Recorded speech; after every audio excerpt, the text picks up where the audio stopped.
நம்ம நிறைய வேளையில கர்த்தர் நமக்கு சொன்ன காரியங்கள், தேவன் நம்மை அனுப்பும் காரியங்கள், தேவன் நமக்காக ஆரம்பித்த காரியங்களை செய்ய ஆரம்பிக்கும் போது பயமுறுத்தலை கொண்டு வந்து எப்படியாவது முடக்கிடலாம் நினைப்பான். ஆனா நீங்க விசுவாசிப்பீர்களானா, கர்த்தர் எனக்கு இந்த காரியத்தை கொடுத்தார், கர்த்தர் இதை செய்யும்படி சொன்னார், கர்த்தர் இதை நடத்தி வருகிறார், கர்த்தர் இதை கொண்டு செல்லுகிறார், என்ன பயமுறுத்தினாலும் நான் உன் பயமுறுத்தலுக்கு இணங்க மாட்டேன் என்று நம்ம தைரியமா நிற்கும் போது பாருங்க, அந்த பயத்துக்கு இடம் கொடாம தேவ சத்தியத்தின் மேல நம்ம நிற்கும் போது, சத்தியத்தின் நிமித்தமாக கர்த்தர் நமக்காக ஒரு கொடியை எடுத்து நிறுத்துவார். அல்லேலூயா. எந்த இடத்துல நம்ம தோற்று போவோம், எந்த இடத்துல நம்ம மறைந்து போவோம், அழிந்து போவோம் என்று ஜனங்கள் நினைச்சாங்களோ, சத்துருக்கள் நினைச்சாங்களோ, அவர்களுக்கு முன்பாகவே ஒரு அடையாள சின்னமாக தேவன் நமக்காக நிற்கிறார் என்பதை தேவன் நமக்காக எழுப்பி நிறுத்த வல்லவராய் இருக்கிறார். நீங்க அதை விசுவாசிங்க. நிறைய வேளையில ஊழிய பாதையில கூட இப்படிப்பட்ட சோர்வுகள் வந்திருக்கு, பயமுறுத்தல்கள். சொல்கிற வார்த்தைகள்லாம் பார்க்கும்போது, மாம்சத்துல அறிவில பார்க்கும்போது, நிஜத்துல பார்க்கும்போது இது ஒருவேளை நடந்துருமோ அப்படின்னு தோன்றதுதான். சூழ்நிலைகள் எல்லாம் எப்படி இருக்குன்னா அதுக்கு ஏற்ற விதமா தான் சாதகமா தெரியுது.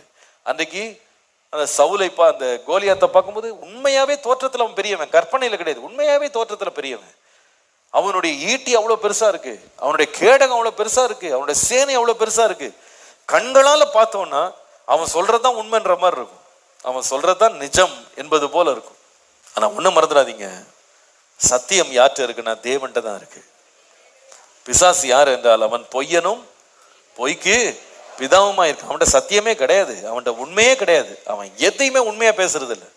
நாம விசுவாசிக்கணும். நீ என்ன வேணா எனக்கு முன்னாடி கொண்டு வா, நான் எதை விசுவாசிக்கிறேன்னா தேவனுடைய வார்த்தையை நான் விசுவாசிக்கிறேன், அந்த சத்தியத்தை நான் விசுவாசிக்கிறேன். வேதம் சொல்லுகிறது, அந்த சத்தியத்தின் நிமித்தம் ஏற்றும்படியாக உமக்கு பயந்து நடக்கிறவர்களுக்கு ஒரு கொடியை தேவன் கொடுக்கிற தேவனாய் இருக்கிறார். ஹல்லேலூயா. நீங்க விசுவாசிங்க. ஆண்டவரே, உம்முடைய வார்த்தையின்படி நான் விசுவாசிக்கிறேன், உம்முடைய வார்த்தையின்படி நான் நம்புகிறேன், உம்முடைய வார்த்தையின்படி எனக்கு ஆகும் என்று நான் விசுவாசிக்கிறேன். I trust in your word Lord. சூழ்நிலைகளை நான் நம்பல. ஆண்டவரே, நீங்க எதை சொன்னீங்களோ, நீங்க எதை அறிவிச்சீங்களோ அந்த வசனத்தின் மேல, அந்த சத்தியத்தின் மேல நான் என்னுடைய ஆதாரத்தை, நங்கூரத்தை வைக்கிறேன்.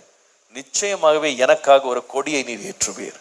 அவன் எவ்வளவு பெரிய வெள்ளத்தை கொண்டு வரலாம், எவ்வளவு பெரிய வஞ்சனைகளை கொண்டு வரலாம், எவ்வளவு பெரிய வெறுப்பை கொண்டு வரலாம், எவ்வளவு பெரிய விரோதங்களை கொண்டு வரலாம், அது ஒன்றும் என்னை மேற்கொள்ளாது. ஏனென்றால் நான் நிற்கிறது பொய்யில் அல்ல, நான் நிற்கிறது தேவனுடைய சத்தியத்துல. ஹல்லேலூயா.